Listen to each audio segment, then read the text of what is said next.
Hello everyone.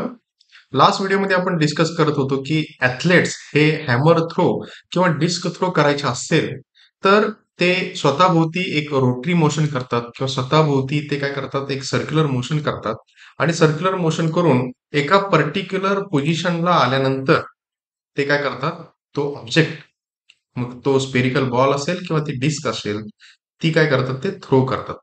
आणि ते throw केल्यानंतर म्हणजे सपोज मी ही एक पर्टिक्युलर पोझिशन घेतली आणि ही डिझायर्ड डायरेक्शन आहे. म्हणजे once release in the desired direction, कोणत्या डायरेक्शन मध्ये ते फेकायचं आहे हे ॲथलेटला माहित आहे. ॲथलेटला माहित आहे कोणत्या डायरेक्शन मध्ये तो बॉल जायला पाहिजे किंवा ते डिस्क कोणत्या दिशेत जायला पाहिजे, ती डिझायर्ड डायरेक्शन त्यांना माहित आहे. त्या डिझायर्ड डायरेक्शनची पोझिशन सुद्धा त्यांना माहित असते. सपोज ती ही पोझिशन आहे.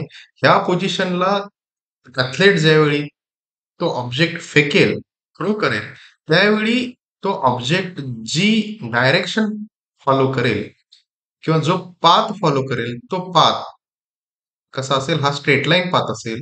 आणि हा स्ट्रेट लाईन पाथ हा नेहमी, हा जो काही सर्क्युलर ऑर्बिट आहे किंवा हे जे सर्कल आहे, ह्या सर्कलला तो टँजेन्शियल असेल.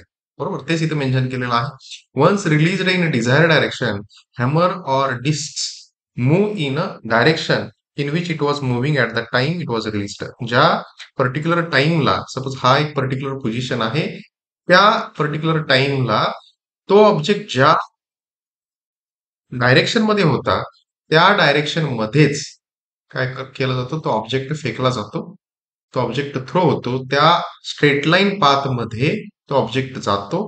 पण ही जी काही स्ट्रेट लाईन होणारी मोशन आहे, ही स्ट्रेट लाईन मोशन ह्या सर्क्युलर ऑर्बिटला, ह्या सर्कलला ती नेहमी टँजेन्शियल असते. आणि ती फक्त काय इथंच असं नाही, कुठलीही पोझिशन घेतली, ही पोझिशन घेतली, ही पोझिशन घेतली, ही पोझिशन घेतली, ही पोझिशन घेतली, प्रत्येक पोझिशनला ही जी डायरेक्शन आहे, ही डायरेक्शन प्रत्येक ठिकाणी ह्या सर्कलला ती टँजेन्शियल असते. बरोबर. Object move along a straight line tangential to the circular path, तेच आपण इथं आता डिस्कस केलं. तर हे झालं हॅमर थ्रो किंवा डिस्क थ्रोच्या बाबतीत, स्पोर्ट्सच्या बाबतीमध्ये झालं. स्पोर्ट्स कॉम्पिटिशन मध्ये आपण बघतो. पण तेच डेली लाईफमध्ये सुद्धा फार्मर जे असतात, शेतामध्ये जे पक्षी येतात आणि धान्याची नासाडी करतात, तर ते होऊ नये, तर शेतातून त्यांना हाकलवण्यासाठी पक्ष्यांना, शेतात काय करतात फार्मर, शेतकरी गोफण फिरवतात.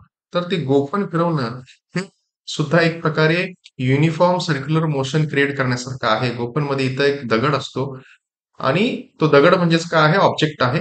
आणि तो ह्या गोफनचा यूज करून काय केला जातो, तो फिरवला जातो, गोल फिरवला जातो आणि गोल फिरून पर्टिक्युलर एका एका पर्टिक्युलर पोझिशनला आपण काय करतो, तो स्टोन रिलीज करतो, फेकतो. अशा पद्धतीनं ही, हे सुद्धा एक प्रकारे काय आहे, युनिफॉर्म सर्क्युलर मोशनचं एक्झाम्पल आहे. हॅमर थ्रो असेल, डिस्क थ्रो असेल किंवा हे असं सर्क्युलर रोटेशन करून स्टोन फेकणं असेल, all these are examples of uniform circular. These are all practical examples of a uniform circular motion. Thank you.